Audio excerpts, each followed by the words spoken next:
Okay.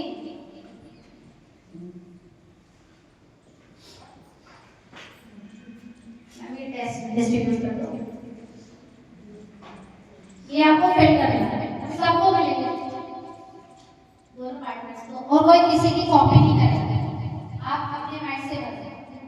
पहले में आपके जो पास आया, जो आपने पेपर दिया वो, और जो नीचे वाला है वो जो आपने अपने फ्रेंड से सीखा है वो फिल करेंगे।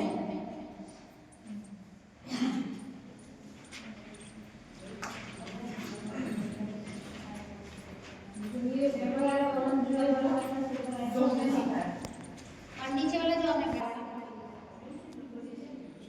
और कोई किसी की वजह नहीं देती, आपको फिल करना है। यही नंबर है, आपने उसमें भी और दूसरे को से आपने सीखना। हाँ हमारे तो जीरो तो आगे इसमें हमारे तो जीरो नहीं था, तो जीरो की जगह वो आपको खाली वो आप भाई अगर आप आगे खाली छोड़ोगे पीछे बनाओगे तो वो वर्ड बन जाएगा 03। अगर आप 3 का साइन आगे दे रहे हो और पीछे कुछ लिख दे तो 0 बन जाएगा।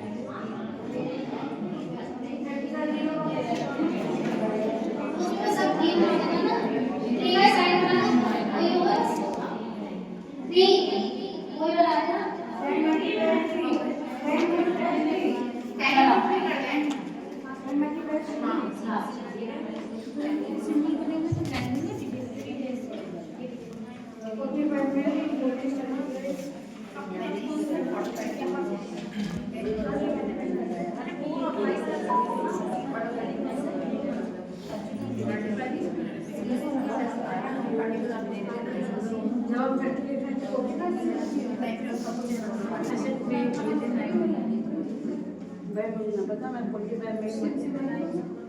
आज ये वाला ये सब हमारे पे ऐसे 45 24 36 आपको 5 का सिंबल भी पता है, 4 का भी पता है, दोनों सिंबल बनाओ 40 मल्टीप्लाई 5 ऐसे है। 4 का क्या साइन है, हां और 5 का क्या है, दोनों बनाओ ताकि वो 45 बनेगा। मेरे पास कोई था नहीं, कोई बात नहीं, आप अकेले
अब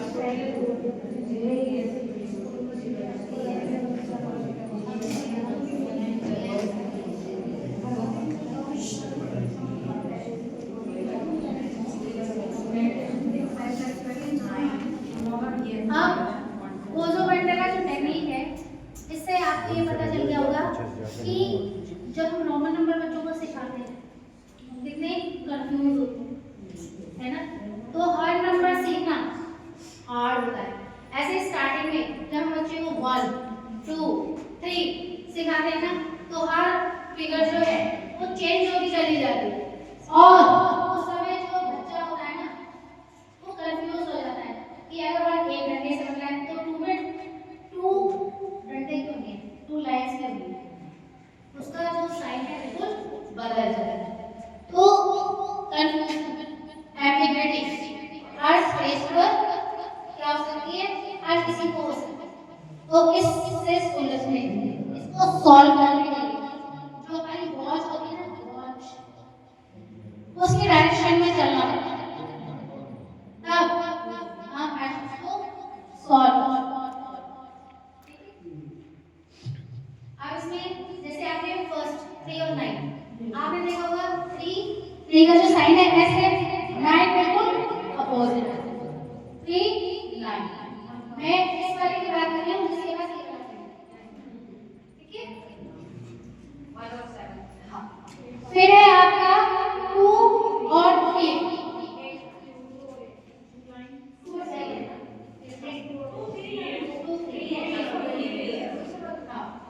फिर है 2 और 3। अब आपने देखा 2 कैसे इस तरीके के ब्लॉक्स करते थे और फिर 3 कैसे इस तरीके से। तो ये जो साइन है ये तब आते हैं जब हम रिपीटिशन करते रहते हैं, इसलिए वो नहीं छोड़नी चाहिए और जितना आप प्रैक्टिस कराते जाओगे आप उतने ही परफेक्ट होते जाओगे। तो this is called theory of knowledge. जब नई चीज आपको सीखने के लिए मिले तो आप कंफ्यूज हुए ना, बट आपने एफर्ट्स करे, लेकिन जब आप इसको कल से जब परसों फिर दोबारा करोगे ना फिर आप इतना कंफ्यूज नहीं होंगे। तो ये हो बना के चलना कि हर चीज को डेवलप किया जा सकता है, सुधारा जा सकता है। Very good, you are doing very well guys.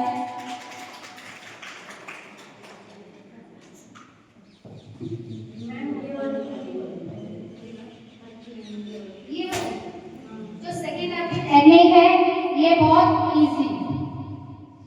हम स्कूल में आते हैं सिखाने के लिए,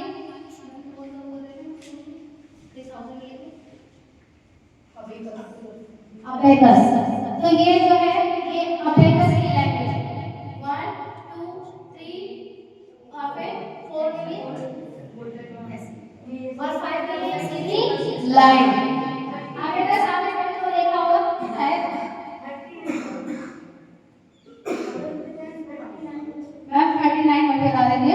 3 में 3 लाइन, 3 की आप 3 लाइन बनाओगे और जो 9 है 9 को आप पहले एक लाइन 5 की फिर 4 की लाइन, एक लाइन और उसके ऊपर लाइन, ठीक है? हाँ, जैसे हम रोमन में बताते हैं आई और एक्स। अभी एक मिनट 11 का था तो 11 के लिए फिर 2 लिख दी थी 1 1 की, उसमें ना 10 + 1 करके 11 कर दो तो 39 में 30 प्लस जब आप माइनस करोगे तो आप ऊपर की तरफ जाओगे अबेकस में, और आप प्लस करोगे तो नीचे आप डंडे लगाते चलेंगे।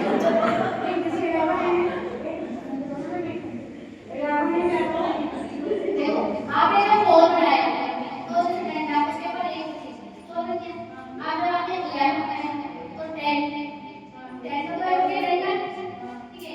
फिर आपने उसको लिया 11 एक डंडा ऊपर, एक ऐड हो गया उसमें और फिर एक नीचे ऐड होते चले जाएंगे। देन तो लाइन में नीचे ऐसा और फिर 1 एक बना दिया और फिर 12 किया तो 10 की हो जाएगा 12 दो दिए ऐड होते चले जाएंगे।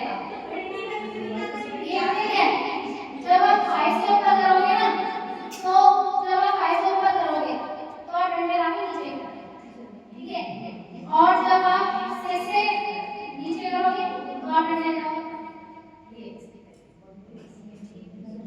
अबेकस में यही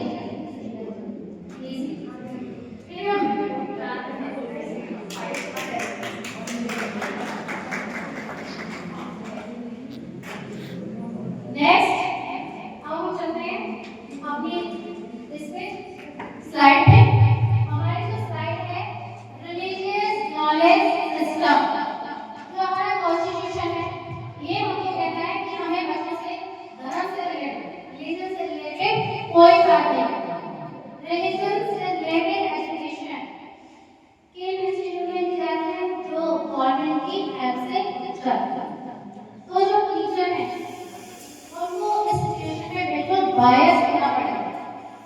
आप अपनी क्लास में ना तो किसी रिलीजन को प्रमोट कर सकते हो, ना ही किसी रिलीजन को नेगेटिव रोल में प्ले कर सकते हो। आपसे कोई भी स्टूडेंट किसी भी एक्टिविटी, किसी भी हॉलीडे के बारे में बात करे तो जो टीचर होता है ना, उससे रिलेटेड स्टोरी कि वो ट्रेडिशन कब से शुरू हुआ, उसका फाउंडर कौन है, ये आपकी मॉरल ड्यूटी बनती है।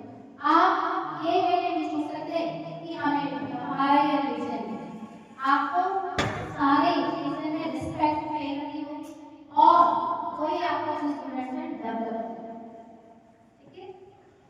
Okay, based on faith, text, traditions, and spiritual experience. आपने 25 years पहले जिन बच्चों ने एजुकेशन ली उनको रामायण पढ़ाई जाती थी, महाभारत पढ़ाई जाती थी, किसलिए? क्या कि अपनी रिलीजन से रिलेटेड एक परसेप्शन है। लेकिन इससे क्या हुआ, धीरे धीरे लोग एक ही रिलीजन पर फोकस हो गए। फिर सरकार ने एजुकेशन पॉलिसी लाई 1999 में आई थिंक, और उसमें सारी रिलीजन से रिलेटेड बुक्स हटा दी। लेकिन कहीं भी किसी भी करिकुलम में ये नहीं कहा गया है कि आप जो चैप्टर पढ़ा रहे हो अगर उससे रिलीजन से रिलेटेड कोई बात आती है आप उसको एक्सप्लेन ना करें, आप करो, लेकिन किसी की इमोशंस, किसी की भावनाएं आहत ना हो, ठीक है। वो हमें लेके चले हर रिलीजन से रिलेटेड, और फिर वो किसमें बिलीव करता है, स्टूडेंट का अपना दिमाग। नेक्स्ट है ट्रेडिशंस, जो परंपराएं चली आ रही हैं वो भी हमें ऐसे ही चलानी है। एंड स्पिरिचुअल एक्सपीरियंस, और हमें अपना आध्यात्मिक जो अनुभव है वो भी बच्चों से शेयर करना है। जैसे मेडिटेशन, मेडिटेशन का भी क्या है, मेडिटेशन में हमें क्या करना होता है, एक पॉइंट पर सेल्फ सेंटर्ड होना होता है, और फिर हम क्या करते हैं, हमने स्ट्रेस, वरी, एंजाइटी सबको भूल जाते हैं, और फिर जब ओम के साथ हमने आईज को रिलैक्स करते हुए ओपन करते हैं तो आप इस बात पर बिलीव करो कि आपको स्पिरिचुअल फीलिंग से भर दो। आपको 5-10 मिनट तक ये समझ नहीं आता कि अब आपको नेक्स्ट वर्क क्या करना है, तो वो है स्पिरिचुअल। नेक्स्ट है can write personal and community belief. हमें अपने व्यक्तिगत कोई वर्क करें या हम कम्युनिटी में कोई वर्क करें तो उसको क्या करें, एनकरेज करें, चाहे हमें आता नहीं, ठीक है ना, बच्चों को एनकरेज करें, हाँ सीखो। नेक्स्ट है चैलेंजेस, चैलेंजेस हो सकते हैं कॉन्फ्लिक्टिंग बिलीफ्स, एक दूसरे से मतभेद पैदा करने वाली चीजें, ठीक है। जैसे हम ये कहते हैं कि भाई अगर हम रावण को क्या करते हैं, जलाते तो आग जलाते हैं, लेकिन दूसरे लोग क्या कहते हैं, पोल्यूशन फैलाते हैं। तो ऐसे धर्म से संबंधित विवाद खड़े होते हैं, लेकिन इनको भी क्या करना है, बहुत पेशेंसली इनसे भी निपटना है, बाहर निकलना। लैक ऑफ एम्पिरिकल एविडेंस, अगर आपके पास तथ्य नहीं है, किसी चीज को प्रूव करने की पावर नहीं है या कोई एग्जाम्पल नहीं है ऐसे, तो आप उसके बारे में बहुत थोड़ा बात करो और उसको वहीं पर लीव करके आगे चलो। फर्स्ट वन आपको सीखना है इम्पोर्टेंस इन कल्चरल आइडेंटिटी। आप जितने भी आप कल्चरल चीजें करते हो उसमें उससे रिलेटेड, जैसे अगर आप किसी राजा की स्टोरी में देख रहे हो, किंग बनाओ, क्वीन बनाओ, है ना, उसके जो वो होते हैं सेनापति वगैरह होते हैं, मिनिस्टर्स होते हैं, तो उनके भी रोल प्ले करो। अगर आप जूलियस सीजर करा रहे हो, क्रिश्चियन प्ले करा रहे हो, तो जूलियस सीजर उनकी जो बाइबल है उससे रिलेटेड कोर्स करो। आप अगर कोई मोहम्मदन इवेंट करा रहे हो, प्रोफेट्स का नाम ले रहे हो या फिर उनके रिलीजन में क्या क्या होता है, तो उसको भी अपने मन से 100% शो करो, ताकि ये ना हो कि आप किसी अलग रिलीजन में बिलीव करो। तो ये चीज आपकी जिम्मेवारी है, अपने बच्चों के अंदर ब्रदरहुड फैलाना। नेक्स्ट है indigenous knowledge system, localised culturally और स्पेसिफिक नॉलेज, जो आपकी नॉलेज हो इतिहास से हो, फिर कंट्री जो आप धर्म जिसके भी आप कर रहे हो प्रोडक्ट मतलब जिसको भी आप शो कर रहे हो लोगों के सामने, ठीक है, उसको करके दिखाओ, बोल कर नहीं, करके प्ले करके, तब बच्चे ज्यादा सीखते हैं। आप खुद भी इसको फॉलो करो। पास डाउन वर्ली थ्रू जनरेशंस, और जो आपने अपने समय पे सीखा उसमें कुछ बढ़ा अपने बच्चों को पास करो जनरेशन टू जनरेशन। अगर आप चाहते हो कि ये चीजें बढ़ती हैं चलती हैं। Deep connection with nature and environment, जहाँ तक हो सके बच्चों को डेवलप होने का मौका दो, बाहर ले जाओ, सिर्फ खेलने के लिए नहीं, खेलते खेलते कुछ सिखाने के लिए। Often undervalued in academic systems, और चीजें ऐसी होनी चाहिए जो आपकी एजुकेशन में भी आपको हेल्प करे, सीखने में मदद करे। सिर्फ बच्चे नहीं, आप भी वहाँ पर लर्नर बनकर सीखें। Personal versus shared knowledge. अब पर्सनल नॉलेज कौन सी होती है और शेयर्ड नॉलेज कौन सी होती है? Personal knowledge experience based subject, जो कुछ आपके साथ आपने झेला है, आपने जिसके लिए स्ट्रगल किया, वो होती है आपकी personal knowledge. And shared knowledge spread by community structured and recorded, जो आपने अपने बड़े बूढ़ों से सुना, जो आपने अपने साथ वाले अपनी उम्र के लोगों से सीखा, जो आपने बच्चों से खेलते खेलते सीखा। ये तीनों तरह की जो नॉलेज होती है शेयर्ड नॉलेज होती है। और आप इसको किसी भी जो आपको 3 ग्रुप मैंने बताए, आप किसी में भी बैठकर इसको डिस्कस कर सकते हो। बच्चों की प्रॉब्लम आप एडल्ट के साथ कर सकते हो, एडल्ट की प्रॉब्लम आप एडोलसेंस के साथ कर सकते हो, और जो एडोलसेंस वाली प्रॉब्लम है आप छोटे बच्चों के साथ शेयर कर सकते हो, क्योंकि आप इनको भी फेस करेंगे। तो हमें क्या करना है, अपने एक्सपीरियंस से प्रिपेयर करना है। फिर interaction between both influences learning, और फिर जो आपने अपने आसपास सीखा है फिर इसको डिस्कस करना और ये सीखने की कोशिश करना कि क्या सिखाना है क्या नहीं सीखना। Example, a student learning science share, अगर बच्चे एक दूसरे से डिस्कस करके साइंस सीखें तो बहुत अच्छा सीखेंगे।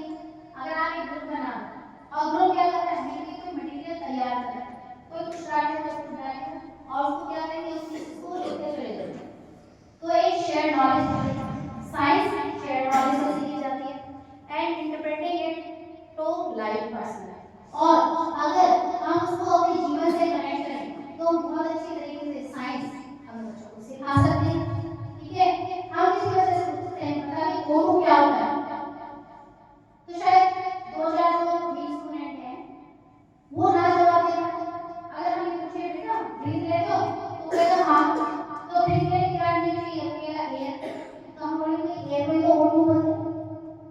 इजी, पानी का पानी नहीं, तो क्या होगा बताओ। Air is a mixture of gases, different gases.